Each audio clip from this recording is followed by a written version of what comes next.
تمام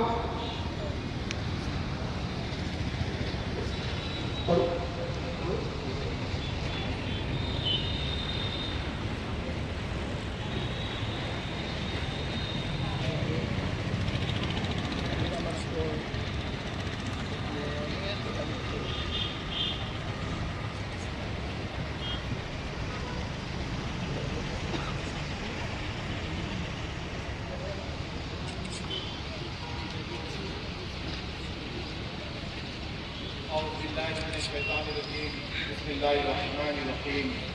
رب اشرح لي صدري ويسر لي أمري واحلل عقدة من لساني ربي زدني علما ربي زدني علما ربي زدنی علما۔ ساری تعریف اللہ ہی کے لیے سجاوٹ ہے جو سارے جہاں کا پانے والا ہے، جو بڑا مہربان نہایت رحم والا ہے۔ ہم سب تیری ہی عبادت کرتے ہیں، اے اللہ تو ہی ہمیں سیدھا راستہ دکھلا، وہ راستہ جن پر تو نے اپنا انعام مقرر کیا، نہ کہ گمراہ ہوگا اور نہ کہ جن پر تیرا عذاب نازل ہوا۔ یہ اللہ سبحانہ و تعالیٰ کا بڑا فضل و کرم ہے ہم تمام امت محمدیہ پر کہ اللہ سبحانہ و تعالیٰ نے ہم کو مسلمان پیدا کیا، اور اللہ سبحانہ و تعالیٰ کا اس سے بھی زیادہ فضل و کرم ہے ہم پر کہ ہم کو امت محمدیہ میں پیدا کیا۔ یہ اللہ سبحانہ و تعالیٰ کا ہم پر بے انتہا فضل ہے کہ ہم امت محمدیہ میں ہیں، اور اللہ سبحانہ و تعالیٰ کی طرف سے ہم کو ایک ایسی ہدایت کی کتاب آپ صلی اللہ علیہ وسلم کے ذریعے ہم کو پہنچی ہے، کلام مجید، جس میں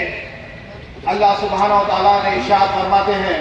کہ صبح قیامت تک اس میں زیر اور زبر کا فرق نہیں آ سکتا، اور جس نے بھی قرآن پر پوری مکمل طریقے سے عمل کیا اور قرآن کو پڑھا، معنوں سے پڑھا، بار بار پڑھا، اس نیت سے پڑھا کہ اس پر عمل کیا جائے، اور اس نیت سے پڑھا اس پر نہ صرف عمل کیا جائے بلکہ اس کو دوسروں تک تبلیغ کیا جائے۔ جس نے ایسا عمل اپنی زندگی میں کیا، قرآن کو معنوں سے پڑھنے کی نیت اور پڑھے بعد عمل، اور عمل کے ساتھ اس کی تبلیغ، تو اس کی زندگی میں سے سارے پریشانیاں، سارے مشکلات جو آج ہمارے معاشرے میں ہیں یہ دور ہو جائیں گی انشاءاللہ تعالی۔ یہ اللہ سبحانہ و تعالیٰ کا بڑا فضل و کرم ہے کہ اللہ سبحانہ و تعالیٰ آج ہمارے ہاتھ میں، آج ہمارے پاس آپ صلی اللہ علیہ وسلم کو قرآن مجید ان کے ذریعے نازل کر کر ہم تمام امت محمدیہ پر ایک ایسا نایاب تحفہ دیا جس کے ذریعے سے ہم جنت تک پہنچ سکتے ہیں، اور اللہ کے رسول صلی اللہ علیہ وسلم کو ایک ایک حدیثوں کو غور سے سنیں اور سمجھے اور یاد کرے اور عمل کرے، اور نہ صرف عمل کرے دوسروں تک تبلیغ کرے۔ جس مسلمان نے بھی ایسا کیا، کلام مجید کو معنوں سے پڑھا، اور کلام مجید کو نہ صرف معنوں سے پڑھا بلکہ اس پر عمل کرنے کی نیت سے پڑھا، اور نہ صرف عمل کرنے کی نیت سے پڑھا بلکہ اس کو اوروں تک تبلیغ کرنے کی نیت سے اس کو جانا، اور رسول اللہ صلی اللہ علیہ وسلم کی 23 سالہ نبوت کو غور و فکر کیا، اور ایک ایک حدیث کو غور و فکر کیا، بار بار پڑھا، نہ صرف پڑھا بلکہ اس پر عمل کرنے کی نیت رکھا، نہ صرف عمل کرنے کی نیت رکھا بلکہ اس کے اوروں تک تبلیغ کرنے کی نیت رکھا، تو یقین مانیے گا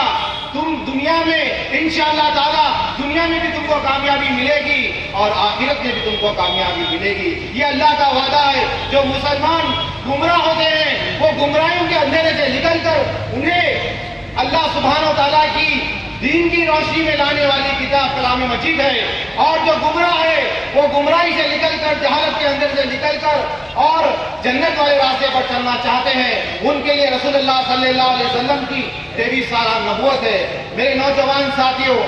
عزیز دوستوں، محترم بزرگوں، میری آپ لوگوں سے گزارش ہے کہ ہم مسلمان ہیں، بے شک ہم مسلمان ہیں، مگر مسلمان کہنے سے ہم مسلمان پورے نہیں ہو سکتے جب تک ہم کو مسلمان ہونے کا فرض ادا کرنا چاہیے۔ اللہ سبحانہ و تعالیٰ نے نماز کی پابندی کو تاکید سے بار بار بتایا، اللہ کے رسول صلی اللہ علیہ وسلم نے۔ ہم 5 وقتہ نماز پڑھتے ہیں، بے شک ہم نمازی ہیں، اللہ کا بڑا فضل و کرم ہے. ہم رمضان میں روزے رہنے کا حکم ہے، بے شک ہم روزے رہتے ہیں. استطاعت کے بعد ہم پر زکوٰۃ فرض ہے، بے شک ہم زکوٰۃ دیتے ہیں.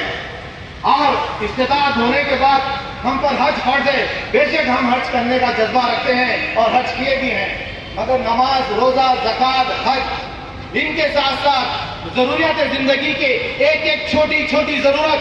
ضروریات زندگی کی ایک ایک باریک باریک مسئلوں کو تم اللہ کے رسول صلی اللہ علیہ وسلم سے سچی محبت کا اگر وعدہ کرتے ہیں، اللہ کے رسول صلی اللہ علیہ وسلم سے سچی محبت کا دعویٰ کرتے ہیں، تو تم کو اللہ کے رسول صلی اللہ علیہ وسلم کے کردار اپنی زندگی میں لانا چاہیے. ایک ایک کردار کو تم غور و فکر کرنا چاہیے. زندگی میں بے شمار غلطیوں کو اللہ کے رسول صلی اللہ علیہ وسلم کے بتائے ہوئے راستے سے اپنی زندگی کے غلطیوں کو دور کرنا چاہیے. اپنی زندگی کے جہالت کے اندھیروں کو دور کرنا چاہیے. اور یقین مانیے گا اللہ سبحانہ و تعالیٰ کی کلام مجید اور رسول اللہ صلی اللہ علیہ وسلم کی 23 سالہ نبوت یہ جنت کا راستہ ہے. اور اللہ کے رسول صلی اللہ علیہ وسلم جن جن چیزوں سے تاکید کیے ہیں، جن جن چیزوں کو کرنے کا حکم دیے ہیں، وہ تمام چیزوں کو ہم کو ضرور کرنا چاہیے. اس کی فکر کرنا چاہیے، یہ معلومات کرنا چاہیے کہ اللہ کے رسول صلی اللہ علیہ وسلم کن کن چیزوں کی تاکید کیے امت محمدیہ کو، اور اللہ کے رسول صلی اللہ علیہ وسلم کن کن چیزوں کو منع فرمائے، کن کن چیزوں کو منع فرمائے، کن طریقوں کو منع فرمائے، کن طریقوں کو حرام فرمائے، ان چیزوں کو ہم کو غور و فکر کرنا چاہیے. اور اللہ کے رسول صلی اللہ علیہ وسلم کی 23 سالہ نبوت کو جد و جہد سے ہم کو معلومات کرنا چاہیے، اسے یاد کرنا چاہیے اور اسے عمل میں لانا چاہیے اور اس کی تبلیغ کرنا چاہیے. آج مسلمان ہر جگہ ہر ملک میں پریشان ہے. آج مسلمان کوئی بھی سکھ چین کی زندگی نہیں جی رہا ہے. آج مسلمان اقتدار کے گھٹنوں میں ہے، آج مسلمان اقتدار کے غلامی میں ہے. یہ کیوں ہے؟ جب ہمارے پاس ایک ایسا عظیم و شان ہتھیار ہے اور اس کو آپ صلی اللہ علیہ وسلم نے پوری قرآن مجید کو عمل کر کر بتایا اور یہ ثابت کیا اور یہ تاکید کیا امت محمدیہ کو کہ کبھی نہ ختم ہونے والی زندگی جو مرنے کے بعد تم کو ملنے والی ہے وہ جنت، اگر تم اس کو حاصل کرنا چاہتے ہو تو اللہ کا حکم مانو، اللہ کی عبادت کرو اور رسول اللہ صلی اللہ علیہ وسلم کی اطاعت کرو. مگر ہم دین اسلام میں ایک ایسا طریقہ اپنا لیے ہے جو ہم کو سمجھ میں آتا ہے، جو دکھنے میں اچھا ہے، جو کرنے میں اچھا ہے اس کو ہم اپنا لیتے ہیں، اور جو بولنے میں اچھا ہے اس کو صرف بولتے ہیں، جو بولنے میں بھی مناسب نہیں دکھا نعوذ باللہ کو چھوڑ دیتے ہیں. یہ ہے ہماری بربادی کی وجہ. مسلمانوں، تم اپنی زندگی کو خوشحال بنانا چاہتے ہو تو اللہ کے رسول صلی اللہ علیہ وسلم کے کردار پر روشنی ڈالیے اور قرآن کو معنوں سے پڑھیے. تمہاری زندگی کے بے شمار غلطیاں تم کلام مجید کو بانوں سے پڑھنے سے دور ہو جائیں گے. یہ عالم دین کی صحبت میں، یہ علماؤں کی صحبت میں ہم کو یہ ہدایت بار بار ملتے جا رہی ہے کہ آج مسلمان اللہ کے کلام سے دور ہے، آج مسلمان رسول اللہ صلی اللہ علیہ وسلم کی سیرت سے دور ہے اور مسلمان کا یہ انجام ہو رہا ہے. تم یاد رکھو، آج تم سدھریں گے تو کل تم اور تمہاری آنے والی نسلیں محفوظ زندگی گزار سکیں گے. اگر تم کو سدھرنا ہے تو 10,000 چیزوں میں، 10,000 مرحلوں میں، 10,000 اقتدار کرنے والوں کی غلامی میں تمہارے سدھرنے کا مسئلہ نہیں ہے. تمہارے گھر میں موجود ہے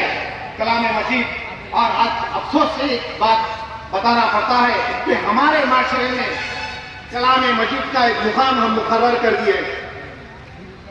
بزرگوں کے مرنے کے بعد میتوں میں پڑھنے کے لیے کلام مجید کو رکھ دیے، جوتانوں میں لپٹ کر گرد میں بہنے کے لیے کلام مجید کو رکھ دیے، میتوں میں پڑھنے کے بخشنے کے لیے قرآن مجید کو رکھ دیے، اور والدین گزر گئے تو ان کو پڑھ کے بخشنے کے واسطے قرآن مجید رکھے، اور فوت ہوا تو رمضان میں دور کرنے کے واسطے قرآن مجید رکھیں، اور اس سے بھی زیادہ ہوا تو تراویح میں قرآن مجید پڑھنے کے لیے رکھے۔ میرے بھائی میں آپ کو ایک بات بتا دوں، اللہ تم کو بھی توفیق دے، اللہ مجھ کو بھی توفیق دے، اللہ ہر مسلمان کو توفیق دے۔ کلام مجید مردوں پہ پڑھ کے بخشنے والی کتاب کا نام نہیں ہے، کلام مجید زندوں کو عمل کرنے والی کتاب کا نام ہے، زندوں کو عمل میں لانے کی کتاب کا نام کلام مجید ہے۔ اللہ سبحانہ و تعالیٰ قرآن مجید میں انسان کے پیدا ہونے سے انسان کے مرنے تک، مرنے کے بعد خبر تک، خبر کے بعد کل رات کے راستے سے ہوتے ہوئے جہنم اور جنت تک، اس کے اندر تمام مسائل بتا دیے۔ یہ دو روزہ زندگی ہے میرے بھائی، دارا رہا نہ جنگ نہ سکندر سا بادشاہ، اس روئے زمین پہ سینکڑوں آئے چل دیے، تمہاری کیا اوقات ہماری کیا اوقات، ہم بھی ہماری زندگی جیں گے چلے جائیں گے اس دنیا سے، تم بھی تمہاری زندگی جئیں گے چلے جائیں گے۔ 100 سال پہلے یہ مجمع میں سے کوئی پیدا نہیں ہوا تھا، اور انشاءاللہ 100 سال کے بعد یہ مجمع میں سے کوئی قائم نہیں رہے گا۔ یہ موت ایک ایسی حقیقت ہے جس کو ہم سب کو اس حقیقت کے ذریعے گزرنا ہے، اور کتنی زندگی بچی ہے یہ اللہ ہی جانتا۔ موت کا وقت، موت کی جگہ اللہ مقرر کر کر بھیجایا ہے اس دنیا میں انسان کو۔ یہ مسافروں کا پلیٹ فارم ہے، یہ ہم منزلیں بڑے بڑے بناتے ہیں، عمارتیں بڑے بڑے بناتے ہیں، خواب بڑے بڑے دیکھتے ہیں، مگر میرے بھائی موت مہلت نہیں دیتی۔ جب موت آتی ہے تو تم کو ایک اندر گئی ہوئی